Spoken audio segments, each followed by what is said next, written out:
lovely Simmers, SimsEclaire here and welcome back to my channel. For today's video, we are doing a tiny home, and I actually mean a tiny home. I have had some builds on this channel where I've called them tiny homes, but according to the game's tile count, they're not actually tiny homes, but this one actually is. Initially, I was going to try and make it even like a micro home, but it really wasn't working out for me. I did not have I just couldn't do it. I really like having enough space to put things in. So I decided just to make it a tiny home, and it almost ended up being a small home, but that's just because I had to add some tiles to do some decorations on the exterior of the house. But anyway, this house is going to be tiny living and base game only. I'm trying to get back into doing my base game and one pack only little series I had going on. It's been really tough because I really just wanted to be able to build and do whatever my heart wanted to do, because I'm not able to build as often these days because of some stuff going on at work. So whenever I sit down and do it, I don't really want to be limited in what I can use, but I was limited on time, so my head was like, well, just do a tiny home. And then I was like, I'm gonna mostly use tiny living stuff anyway, so that way the stuff fits. So why don't I just do a tiny living and base game only? And initially, you can kind of see here, I was trying to make it a 2-story. I wanted to do a little loft area for where the bedroom was going to be, because I was watching this show. It was called DIY Homes, and it was on at work. And I came out from the kitchen and I was just sitting there watching it for a minute, and all of the DIY homes that these people were building had these loft areas for their bedrooms. And I haven't done that with any of my tiny homes in The Sims, so I really wanted to try and accomplish it, but I really did not like how this second floor looked from the exterior of the house. So I decided just to make everything fit in the bottom level. You'll see me delete this in a minute.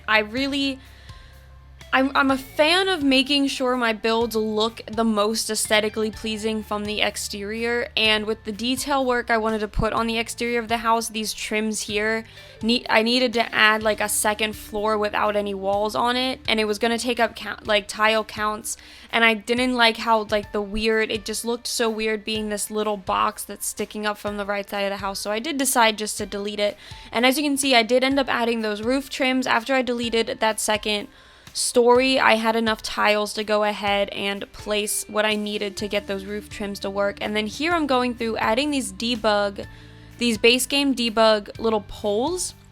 They technically look like wooden planks, so I'm not 100% sure what they are, but they are from base game. I'm not cheating this. And I just place them instead of columns, because usually I place columns on the corners of my builds to make things look a little bit more interesting, but the columns that we got with base game do not work well for that. They're not skinny enough. So I was so happy I found these little white planks so I could go ahead and use them in the same way. And then I also lined that front window with it just to give that front space a little bit of extra texture. One of the reference pictures I was looking at had a wall like that, and they had two different, below the window was was brick, and above the window was the paint color. But unfortunately in The Sims, I would have had to change the color of the whole house in order to do that, to find one of the swatches that would match to be able to use the bottom brick and top paint. So I just decided to leave it and use these wood panels that I found instead. And then we are adding a little fenced area back here. This is a very small lot space. I think this is a 20 by 15, and I did that on purpose because placing these really big houses on really tiny lots, you have to do a lot of stuff on the exterior to fill in the space, and a lot of the times I feel like when I do that, I end up adding more tiles because I'm building patios and ponds and all this stuff, pools and stuff, and the more stuff you add, the more floors you need. So I always try and keep my areas small, so that way I just need to add a couple of different landscaping things. And then I am trying to add some color. So initially my plan was that this was going to be a super colorful house, And then I just went with yellow, and I mean, considering the past couple of my builds have just been black and white, I feel like I should get a pat on the back for doing a yellow house. Even though the roof is still black and there's still white on it, I feel like I accomplished something by not doing a white and black house. So I'm going to give myself a pat on the back for that one. And then the inside of the house is also very colorful. I mean, the tiny living pack that we got has a lot of different colors in it. My personal favorite is the pinky hued colors. I don't know if that made any sense. The pink colors that we got, the mauvey ones, some of them lean more towards purple, some of them lean more towards pink. That's why I didn't want to just say pink, because depending upon what swatch you're using and what furniture object you're using, you can tell that they were all meant to go together, but they're not all the same color. And then so I'm using all of those on the interior, and the interior took me quite a bit to figure out. You guys don't see the floor plan, but that's just because it was just me adding the bathroom off to the side, but it took me a little bit because I end up changing the back a little bit to give some more space. And then even then, what you guys see me furnish in this video is not the same thing that's in the screenshots, because the house ended up not being functional, so I had to go back in and change some things. But as of the point of the screenshots, the entire house was functional, including the Murphy bed.